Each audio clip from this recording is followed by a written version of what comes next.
Promouvoir un débat contradictoire et l'apprentissage de la démocratie au sein des établissements scolaires publics et privés, c'est l'objectif d'une tournée organisée ce vendredi à Conakry par des acteurs de la société civile. Partout, les encadreurs ont suivi et encadré les apprenants. Mamadou Kalisso, Alceni Kamara. La démocratie est-elle un système politique adapté aux réalités africaines?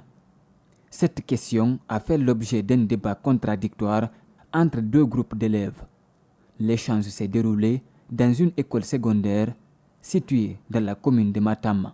On a organisé cette activité pour permettre aux élèves d'échanger, de parler par rapport à la démocratie.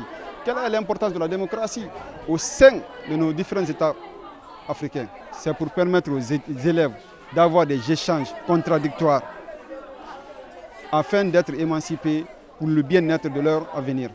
Dans cet autre établissement secondaire, situé cette fois-ci à Dixine, un groupe d'apprenants a présenté un sketch sur le vivre ensemble, la tolérance et le respect mutuel entre élèves, mais aussi entre parents et encadreurs. On doit d'abord passer par les professeurs et les membres de la direction avant d'aller dire aux parents.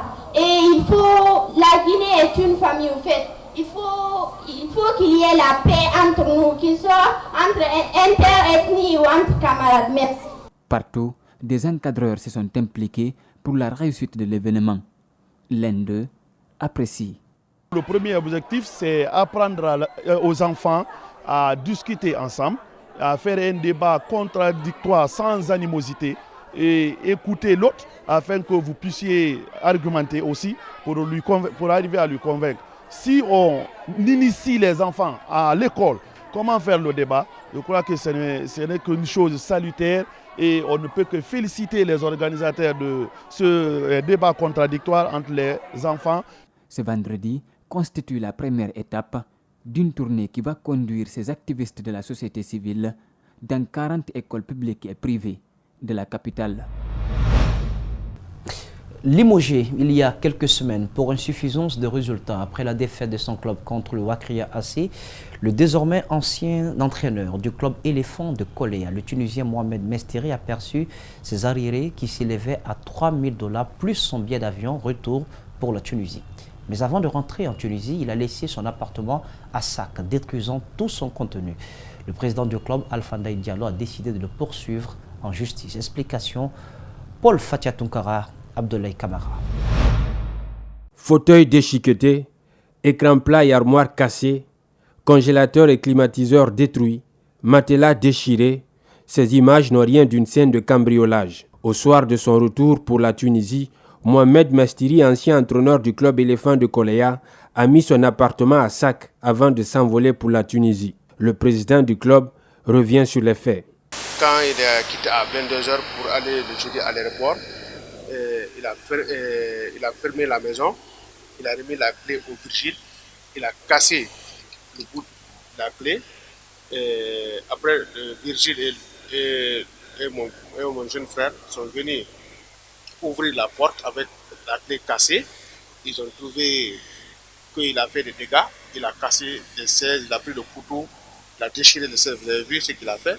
Et l'écran plat qui était là, et le décodeur, les primes, et le lit, la cuisinière, tout il a endommagé. Alpha Ndaye Diallo a déjà saisi le procureur du tribunal de première instance de Dixine et un huissier de justice s'est rendu ce lundi à Lambani pour constater les dégâts. Une procédure judiciaire est enclenchée et un mandat d'arrêt international est lancé contre Mohamed Mestiri pour répondre de ses actes. Les dégâts causés sont estimés à $2 500. Le procureur va faire un mandat d'arrêt, envoyer à l'Interpol. Après ça, on envoie le dossier à la Ligue professionnelle pour saisir la Fédération guinéenne de football. Le président Antonio pour qu'on saisisse la Fédération tunisienne. Le comportement, ce que le coach a fait. Le coach Mestiri, ça c'est un délit. Il pouvait même tuer quelqu'un s'il y avait un membre de l'éléphant ou bien le président délégué ou bien en tant que moi président, si on se rencontre tellement qu'il était énervé, il était sur ses nerfs et il pouvait même m'assassiner.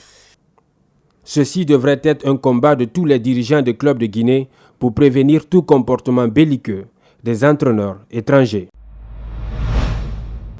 La Guinée dispose désormais d'un terrain de basketball moderne. L'édifice a été inauguré ce week-end au stade du 28 septembre. L'œuvre est de Solectra, société partenaire NBA Africa. À cette occasion, la première ligue Guinée NBA a été aussi lancée. Ce public reportage est une signature de Mamadou Bouléré Diallo et d'Abdoulaye Kamara. La construction de ce terrain de basketball en Guinée fait suite à celui de Dakar au Sénégal en décembre 2017. La mise à disposition de l'infrastructure est un financement de Solectra. La Fédération guinéenne de basketball promet de mériter la confiance placée en la Guinée. On a la chance d'avoir M.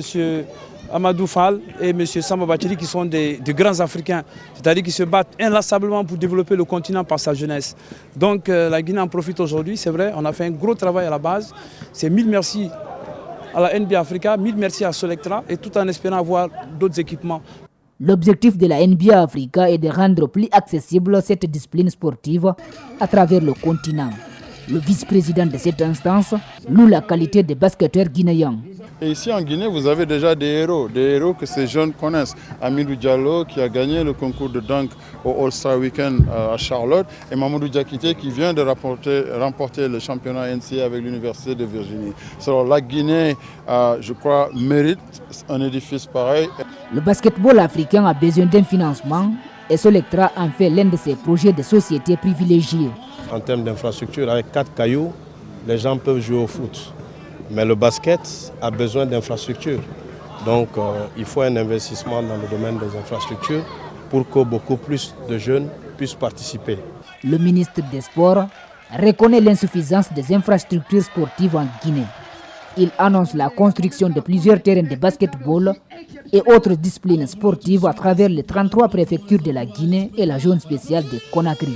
Les mois à venir, vous verrez que nous allons procéder au remblai, plus particulièrement des côtes de Conakry, au bord de la mer, pour construire des terrains de basket, de volley, de petits terrains et ceux qui prennent le poids.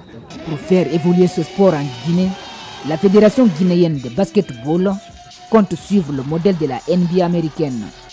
30 établissements scolaires sont sélectionnés pour représenter les 30 clubs américains dans le but de faire rêver les jeunes. Voilà, c'est donc sur cet élément que prend fin cette édition d'information. Cadrage pour vous, Mohamed Al-Hussein Kamara est à présent. À la régie, Lamine CDB, le tour sous la supervision technique d'Ali Kabo de Francis Collet. Ne l'oubliez pas, l'info c'est aussi sur le www.espace-tv-guinée.info. Passez une agréable sur le programme sur Espace TV, la télé de notre planète.